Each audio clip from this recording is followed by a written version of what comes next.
안녕하세요. 이번 주는 제5장 일과 에너지입니다. 이 단어는 여러분들이 다른 단원보다 조금은 쉽게 생각하는 단원이라고 여겨집니다. 그래서 좀 빠르게 많이 여러분들이 개념을 알고 있다 생각하고 진행해 볼까 합니다.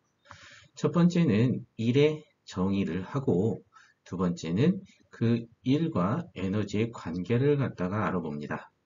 다음 세 번째, 에너지 중에서 역학적 에너지인 위치 에너지와 운동 에너지를 정의하고 그 보존에 대해서 다루도록 하겠습니다.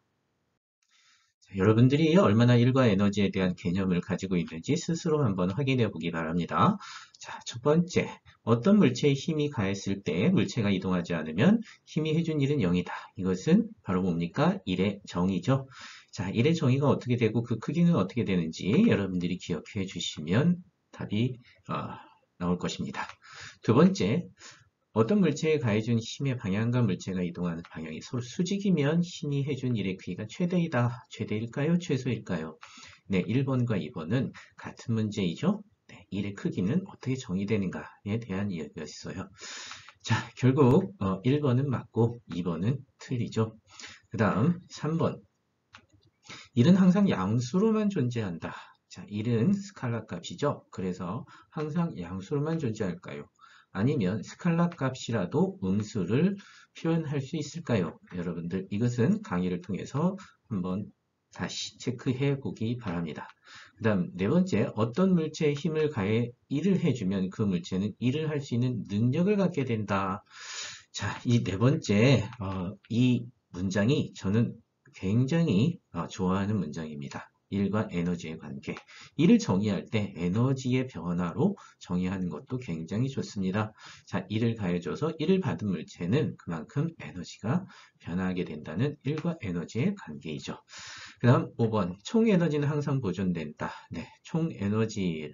우리가 어떤 개를 잡느냐에 따라서 어떤 시스템 안에 어떤 범위로 잡느냐에 따라서 달라질 수 있을까요? 아니면 온 우주의 총 에너지는 항상 보존될까요? 일단 첫 번째 역학적 에너지는 보존될 것이다 라고 하는 걸 많이 배웠고요. 단 뭐가 없다면요. 예, 마찰이 없다면요. 자, 그런데 두 번째 뭐 다른 것도 있죠. 총에너지, 열을 포함한 총에너지는 항상 보존된다라고 하는 것이 열역학체 1법칙이라고 하는 것이 있어요. 그래서 거기서도 보존이 되죠. 마찰력이 있다 하더라도 그 마찰에 의해서 열로 변환된 거나 뭐 다른 에너지로 전환된 거를 갖다가 다 결합하면 그 에너지도 보존이 되죠. 자, 그렇다면 우주의 총에너지는 보존될까? 저는 아마 그렇다라는 개념을 가지고 있는데 혹시 모르죠. 나중엔 달라질지. 자, 그러면 여기까지 우리의 개념 얼마나 알고 있는지를 확인해 보았고요. 자, 다음 진도를 본격적으로 한번 진행해 보도록 하겠습니다. 자, 첫 번째, 일의 정의입니다. 일이란 무엇일까요? 일상생활에서의 일은 공부를 하거나 아니면 저처럼 지금 강의를 하거나 아니면 여러분들이 무거운 물건을 드는 집을 짓거나 모두 다 일을 한다고 하죠. 즉, 일을 통해서 우리가 어떤 경제 활동을 하게 됩니다. 자, 수입이 있으면 일을 한다라고 하거나 어떤 지식이 쌓이면 일을 한다고 하죠. 그러나 물리학에서 정의하는 일은 이 과학에서 정의하는 일과는 차이가 있죠. 과학에서, 즉 물리학에서는 과학의 정의, 즉 여기에서 일상생활의 정의와는 좀 다른 과학에서 이야기하는 정의를 정확하게 기억하고 그것을 활용하는 것이 필요합니다. 예를 들어서 다음과 같이 해보겠습니다. 여기에 어떤 학생이 고양이를 들어서 옮기는 모습을 보여주고 있습니다. 들어서 올린 다음에 이동을 하고 그다음에 다시 내려놓습니다. 이랬을 때 우리는 통째로 일을 했다라고 얘기할 수 있습니다. 하지만 과학에서는 다릅니다. 결론부터 얘기하면 첫 번째 경우에는 이 학생은 고양이에게 일을 해 주었습니다. 자, 그런데 두 번째 학생은 고양이를 옆으로 들고 갑니다. 이렇게 했을 때는 일이 0입니다. 전혀 일을 하지 않았습니다. 그 다음 세 번째 고양이를 내려놨습니다. 이렇게 고양이를 내려놓은 경우에는 일을 받았습니다. 학생이 고양이에게 일을 받았습니다. 다시 말하면 학생은 고양이에게 마이너스의 일을 해 주었다라고 얘기를 합니다. 다른 예를 한번 더 보도록 하겠습니다.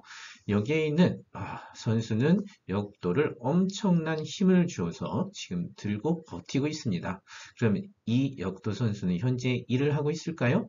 과학에서는 일을 하고 있지 않다라고 얘기를 합니다. 그러면 도대체 과학에서 일의 정의는 무엇이길래 이렇게 다른 것일까요? 그 일의 정의란 물체의 힘이 작용되었을 때 그 힘을 작용하여 이동하였을 경우라고 합니다. 자, 우선 여기에서 이 역도 선수는 이동하지 않았습니다.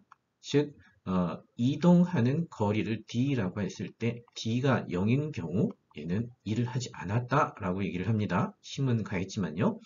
자, 그런 경우 두 번째, 힘의 방향으로의 이동거리의 곱입니다. 자, 예를 들어서 이 첫 번째 경우에 이 학생은 힘의 방향으로 F와 D가 존재합니다. 그래서 일을 해줬지만 두 번째 경우에는 힘의 방향과 이동 거리의 방향이 다릅니다. 전혀 달라서 힘의 방향으로 이동한 거리는 전혀 없습니다. 자, 그래서 얘는 수직이 되고 힘의 방향과 같지 않기 때문에 이 수직인 경우에는 일의 크기가 0이 됩니다. 자, 그래서 방향이 꼭 같아야 합니다. 즉, 힘의 방향으로 이동한 거리가 있어야 됩니다. 이것을 다시 표현하면 이동 방향으로의 힘의 크기와 거리의 곱이다 라고 표현할 수 있다고 합니다. 자, 이 정의는 기억을 해 두도록 합시다. 앞에서 이를 정의한 것을 갖다가 굉장히 복잡하죠. 굉장히 그 복잡한 내용을 아주 간단하게 수식 하나로 표현이 가능합니다.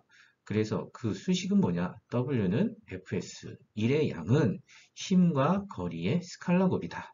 여기서 주의할 점은 힘과 거리의 스칼라 곱에서 힘이라고 하는 건 벡터고 거리라고 하는 건 힘의 방향으로 이동한 거리를 나타내기 위해서 두 힘의 점곱, 즉 벡터 아니죠. 두 벡터의 점곱을 했다라고 하는 것입니다. 이렇게 두 벡터를 점곱을 했을 때는 그 크기가 어떻게 됩니까? 네, 이 크기는 바로 F의 크기, 그 다음 S의 크기, 그리고 두 변의 두 벡터의 사이값, 코스의 코사인 값, 이 세 가지를 곱하면 이게 바로 그 값 물리량이 되죠. 자, 그래서 이렇게 정의해 놓으면 앞에서 이야기했던 그 세 가지 경우 모두 다 설명이 가능합니다. 자, 우선 여기 있는 경우를 먼저 생각을 해봅시다. 지금 여기에 힘이라고 하는 친구가 얘 이름이 뭐죠? 힘이라는 친구예요. 힘이라는 친구가 지금 어떤 수레를 어떤 방향으로 네, 빗면 방향으로 비스듬한 방향으로 줄을 연결해서 당기고 이동을 하고 있는 것입니다. 그럼 이런 경우에 이 힘이가 물체에 해준 일의 양은 하고 계산을 할 때 어떻게 생각하면 좋으느냐? 이 정의에 따라서 힘이 있을 때 그 힘이 모두 다 이동하는 방향으로 쓰인 것이 아니라 이동하는 방향으로 쓰인 값은 F 코사인 세타죠. 자, 여기서 각 값은 교환 법칙이 성립하니까 코사인 세타를 먼저 해주고 S를 나중에 곱해준다고 생각할 수 있습니다. 그래서 F 코사인 세타라고 하는 것은 바로 무슨 뜻이냐? 바로 거리 방향으로의 힘이라고 볼 수 있죠. 즉, 거리 방향의 힘과 이동한 거리의 그것이 바로 일의 양이다. 라고 우리가 설명할 수 있습니다. 자, 그러면 나머지 수직 방향의 힘은 어떻게 됐을까요? 이 수직 방향의 힘은 이 물체가 오른쪽 거리의 변화에는 아무런 영향을 주지 못하기 때문에 얘는 일을 하는데 사용한 힘이 아니죠. 그래서 얘는 일에 도움이 되지 않았다. 가장 효과적으로 이 물체를 끌어당길 때는 힘의 방향과 이동 거리의 방향이 같은 것이 좋을 수가 있겠습니다. 이 경우에는요. 자, 그러면 앞에 있는 예들을 조금 더 설명을 해볼까요? 앞에서 어떤 일이 있었냐면요. 어떤 친구가 고양이를 잡고 그 고양이를 갖다가 들어 올렸습니다. 그러면 힘의 방향과 거리의 방향은 어떻습니까? 들어 올리는 동안에 D만큼 들어 올렸으면 얘는 같습니다. 그래서 여기는 코사인 세타가 몇 도가 됩니까? 0도가 되고 그랬을 때는 얘는 예, 코사인 세타 0도면 자, 코사인 세타가 0도면 바로 코사인 세타 값은 1이 되니까 전체의 크기가 FD가 됩니다. 자, 그런데 이번에는 이 친구가 얘를 갖다가 고양이를 들고 옆으로 이동을 했습니다. 들었다는 건 위쪽으로 F의 방향이고 이동은 오른쪽으로 했기 때문에 이 힘과 이동 거리 방향이 바로 수직입니다. 수직이면 코사인 90도고 코사인 90도는 바로 0이죠. 따라서 힘과 거리의 곱, 두 개의 스칼라 곱은 0이 되므로 얘는 일을 하지 않았습니다. 세 번째 경우에는 얘가 내려놓는 경우죠. 내려놓는 경우에 힘은 위쪽입니다. 하지만 내려가면서 이동을 합니다. 그러면 두 벡터의 사이각은 180도가 되죠. 180도가 되게 된다면 F'D의 크기는 F'D 코사인 180, 코사인 180은 마이너스 1이 되죠. 그래서 얘는 마이너스 FD가 됩니다. 즉, 그래서 마이너스의 1을 해줬다라고 얘기를 합니다. 고양이에게 마이너스의 1을 해줬다. 다시 말하면 이 친구가 고양이로부터 1을 받았다라고 이야기할 수가 있습니다. 자, 이렇게 1의 정의를 갖다가 work는 F.S로만 암기하고 있어도 이것이 모든 앞에서 얘기한 1의 정의를 다 내포하는 아주 아름답고 간단한 표현이 됩니다. 앞에서 학습한 1의 정의를 다시 한번 연습해서 개념을 확실히 다지도록 하겠습니다. 예제입니다. 질량이 10kg인 돌이 5m 높이에서 땅에 떨어졌다. 네, 자연학습 운동이죠. 자, 땅에 떨어진 것은 저절로 떨어졌을까요? 그림으로 보면 다음과 같습니다. 5m 높이에서 어떤 돌이 자, 10kg입니다. 엄청 돌이 무겁네요. 이거에 맞으면 큰일 나겠습니다. 자, 이 돌이 떨어졌습니다. 저절로 떨어졌냐고요? 아니죠. 중력이 작용이 있기 때문이죠. 그러면 중력이 일을 했다라고 볼 수 있겠습니까? 네, 바로 중력이 물체에게 일을 했다. 또는 지구가 이 물체에게 일을 해 주었다라고 합니다. 원격 힘이 작용해도 일을 해준다라고 하는 것이죠. 그렇다면 그때 일의 크기는 몇일까요? 네, 이 일의 크기는 힘 곱하기 거리가 되죠. 그래서 힘을 갖다가 생각해 보겠습니다. 일의 크기는 힘 벡터, 그 다음에 도트 프로덕트, 그 다음에 거리 벡터. 그러면 여기서 변이 벡터죠. 힘의 방향은 이쪽으로 mg, 그래서 약 얼마요? 100으로 그냥 하겠습니다. 중력과 속도 10으로 하면은 네, 100뉴턴 네, 값을 갖죠. 아니면 98로 하면 98뉴턴으로 하죠. 자, 저는 100뉴턴으로 하겠습니다. 100뉴턴의 힘을 가해서 5m니까 100뉴턴 곱하기 5m 곱하기 둘 사이의 사이각은 어떻습니까? 변이 방향과 그 다음에 힘의 방향이 같으므로 사이각은 0도가 되고 그러면 곱하기 1 코사인 세타 1이 되죠. 그러면 1의 크기는 500뉴턴 메타라고 합니다. 이 뉴턴 곱하기 메타라고 하는 것은 간단히 줄이라는 단위를 사용하고 있죠. 정의해서요. 자, 그러면 이번에는 또 한 가지 다른 질문을 해볼까요? 이번에는 땅에 떨어진 돌을 이번에 다시 들어 올렸다. 이거 뭐죠? 땅을 파라고 했다가 다시 덮으라고 했다가 자, 이때 중력이 한 일은 얼마인가? 다시 들어 올렸어요. 누가 들어 올렸는지는 모르죠. 그런데 이때 중력이 일을 했습니까? 네, 여러분들 얼핏 생각해보면 중력이 한 일은 0이다 이렇게 생각을 하겠죠. 그렇지만 답이 0이 아니다 라고 하는 거에 주의를 해주기 바랍니다. 0이 아니다. 그러면 그 일의 크기는 어떻게 됩니까? 네, 누군진 모르지만 이 물체를 갖다가 들어 올렸어요. 근데 이렇게 들어 올렸는데 즉 D 방향은 위쪽 방향이 생겨서 5m를 올라갔다라고 하는 거죠. 근데 이때 여전히 중력이 한 일을 갖다 생각하면 이때 중력의 방향, 그때 중력의 힘의 크기는 여전히 mg 방향으로 일정하다라고 생각할 수 있고 이때의 그 일의 크기는 바로 f 닷, 그 다음에 d 이렇게 되고 두 개의 방향이 180도가 되므로 fd 코사인 세타가 되고 그러면 마이너스 500N이 됩니다. 즉 중력이 한 1은 500N의 마이너스 값이 된다라고 하는 거죠. 자, 1의 양은 어때요? 플러스일 수도 있고 마이너스일 수도 있습니다. 그런데 마이너스라고 하는 것은 1을 받았다라고 표현을 하고 다음 플러스 값이 나오면 물체에게 1을 해 주었다라고 이 얘기를 합니다.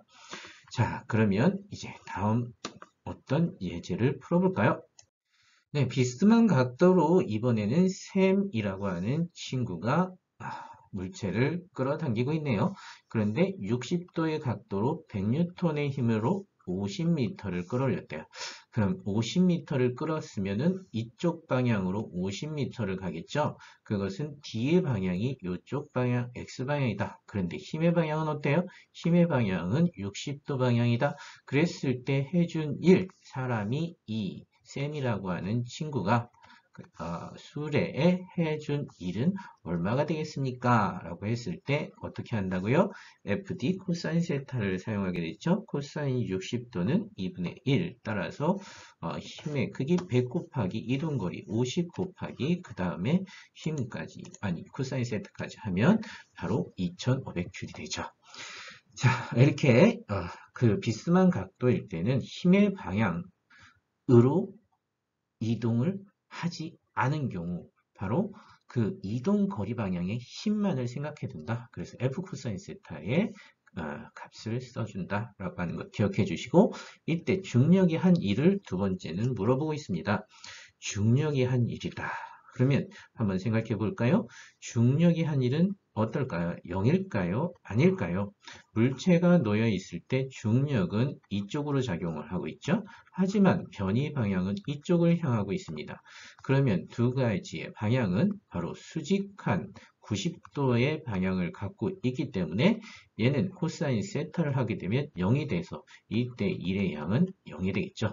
자, 그렇게 중력은 이 물체에게 어떤 일도 하지 않았다. 어떤 도움도 되지 않았다라고 생각할 수 있습니다.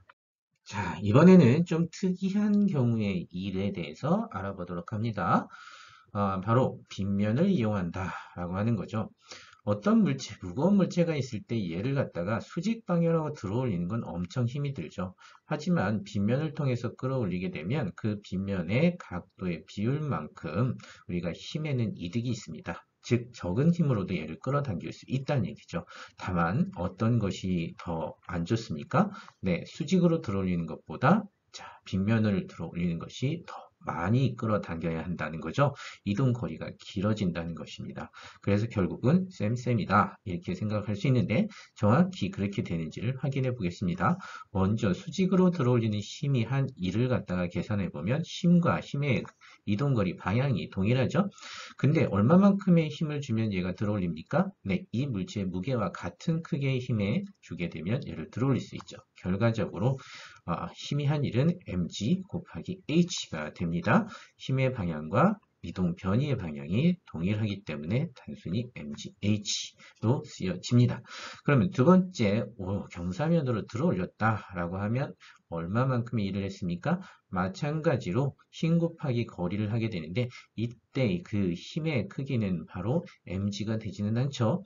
mg가 빗면 방향으로 작용하는 힘 mg 사인 세타만큼이 얘가 아래쪽으로 작용하기 때문에 외력은 이만큼만 주면 되고 그때 이동거리 s를 갖다가 곱하게 되면 바로 이것이 1의 크기가 되겠죠. 자, 그런데 여기서 사인 세타 값은 또 뭐라고 쓸 수 있죠? 사인 세타 값은 s분의 h라고 쓸 수 있죠. 따라서 결과는 다음과 같이 동일하게 나타납니다. 자, 어때요? 길이는 2배만큼 늘어나고 그 다음에 힘은 2배만큼 줄어들었기 때문에 결과적으로 한 일은 같습니다. 자, 이것을 우리는 일의 원리라고 학습을 했죠. 어떤 도구를 사용해도 일의 크기는 같다. 자, 그러면 그런 예들을 한번 생각해 보면 뭐 지뢰라고 하는 것도 있을 수 있고 촉팍기, 도르래 이런 것들을 사용할 수 있죠. 정약용 선생님이 사용하신 거중기. 자, 힘에는 이득이 있어요. 그래서 우리가 약한 사람이 할 수 있는 일이 한계가 있지만 도구를 사용하면서 그 일을 무난하게 수행할 수 있다는 그런 장점이 있기도 하죠. 자, 그러면 이제 다음 문제 어떤 문제가 있을까 한번 생각해 보겠습니다. 자, 이번에는 일률에 대해서 알아보고 넘어갈까요? 일률의 정의가 무엇일까요? 일률이란 일의 효율이라고도 볼 수 있습니다. 그 효율이 높은 것은 무엇입니까? 네, 같은 시간 동안에 한 일의 양이 많을수록 일의 효율은 높은 것이죠. 그래서 그 효율의 크기를 갖다가 물리량으로 나타낼 때는 다음과 같이 정의합니다. 바로 네, 어떤 시간 동안에 한 일의 양을 일의 일률하고 하죠. 이때 일률은 일반적으로 어떤 시간 간격인데 그것이 우리가 측정할 수 있는 일반적인 시간 간격이다 라고 했을 때는 몇 초, 몇 분 이런 식으로 몇 시간 그런 시간이면 우리는 평균 일률이라는 말을 쓸 수 있습니다.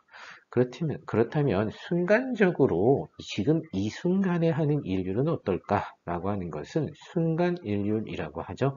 그러면 그 순간이라고 하는 것은 지금 현재니까 시간을 시각처럼 매우 짧은 간격으로 만들어낸다는 거죠. 그렇게 해서 표현하면 시간을 델타 t를 0으로 갔을 때 그 짧은 시간 동안의 평균 인류를 순간 인류라고 하고 그 표현을 갖다가 dt분의 dw라고 쓰면 될 것입니다. 이때 인류의 단위는 바로 유도된 단위죠. 그러면 1의 양의 단위를 쓰고 그 다음에 시간의 양위를 쓰면 될 거예요. 근데 1의 양의 크기는 힘과 거리의 곱이기 때문에 단위를 뉴턴 메타라고 썼고 그 뉴턴 메타를 줄이라고 썼죠.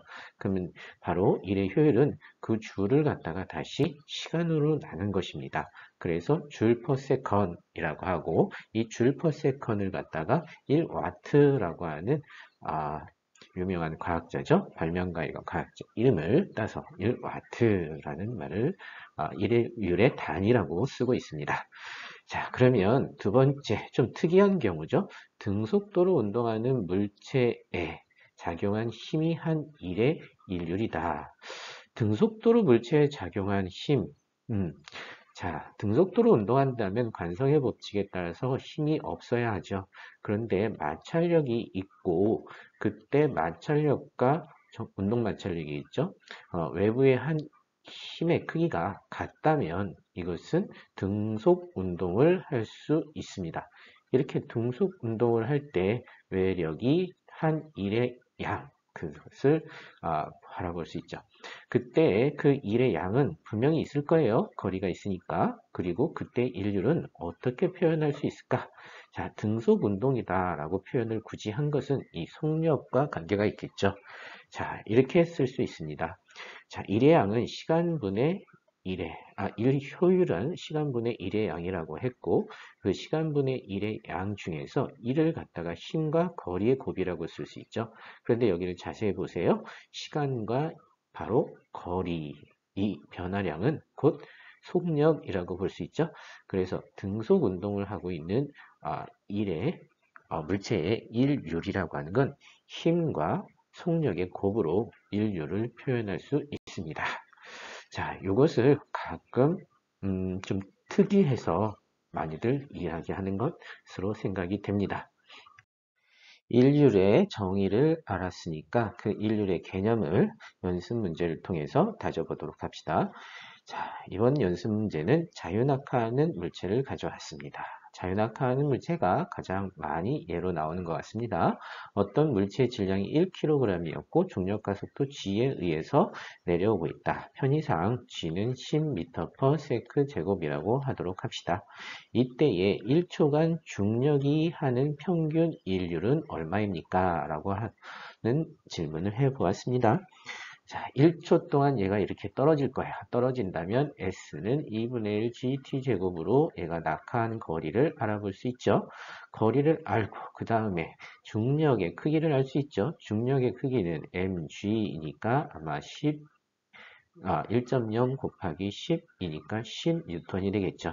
자, 그러면 일률은 바로 알아낼 수 있습니다. 힘과 거리, 그 다음에 나누기 1초 하면 되겠죠. 그래서 정리한 수식은 다음과 같습니다. 자, 여기 아래쪽을 보면 S는 2분의 1 GT제곱 해서 1초 동안에 낙하한 거리는 5m가 되는 것을 알 수가 있고요. 두 번째, 1의 양, 1율이라고 하는 건 시간분의 1의 양이기 때문에 1의 양은 fs, 힘 곱하기 거리고 mgs 나누기 t 하면 되고요. 1초 동안에 1km, 10, 그 다음에 5m를 낙하하게 되면 50W의 1율이 되겠습니다. 자, 1초 동안에 평균 1율을 알아보았습니다. 그러면 두 번째, 2초가 되는 순간이라고 했어요. 중력이 하는 순간 인류는 어떻게 됩니까? 순간 인류는 아까 어떻게 계산됐죠? 네, 다음과 같이 간단하게 표현하면 F 곱하기 V가 바로 그 순간의 일률이라고 했죠. 그러면 이때의 힘의 크기는 mg로 일정할 것이고 그 다음에 2초 후 속력을 갖다가 2초 후 그 순간의 속력 V를 알아내면 바로 1의 양을 알아낼 수 있죠. 다음과 같이 수식으로 표현할 수 있겠죠. 자, 우선 속력 V는 AT라는 공식을 사용해서 여기서 A 대신에 G를 사용하겠죠. 그래서 V는 GT를 사용하면 1초일 때 10이 되니까 2초일 때는 20m/s가 된다는 것을 알 수 있습니다. 그 다음에 순간 인율은 힘 곱하기 속력이고 mg 곱하기 속력 20을 사용해서 200W가 나오는 것을 확인할 수 있습니다. 자, 어때요? 인율의 개념을 이용해서 한번 연습을 해서 여러분들에게 암기하는 시간을 드렸습니다. 자, 이번에도 유사한 문제로 한번 복습을 해보려고 합니다. 엔진 추진력의 인율이라는 제목을 붙였네요. 자, 달리는 자동차가 있는데 이 자동차가 받는 마찰력은 속도에 비례합니다. 라고 하는 가정을 했어요. 자, 이것은 언제 봤던 공식이죠? 속력에 비례하는 반대 방향의 그 속도의 반대 방향에 힘을 갖는다 라고 하는데 그 크기가 속도에 비례한다 라고 하는 것은 앞에서 우리가 종단 속도를 공부할 때 했었어요.